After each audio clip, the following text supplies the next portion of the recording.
poznáme zábery, kde horí tá strecha. Myslím, že jedna z tých viež, alebo véž.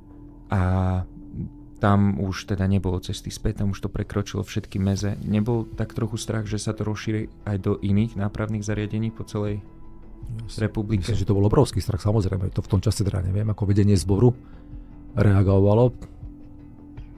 Zboru väzenskej justičnej stráže v tom čase zboru nápravnej výchovy.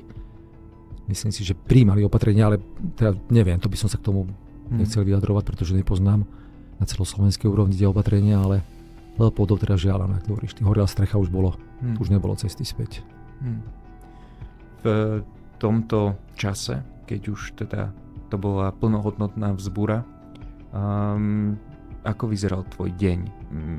Bol si za múrmi väznice, alebo nejakým spôsobom ste, neviem, asi nedostali dovolenku, neviem si to ani predstaviť.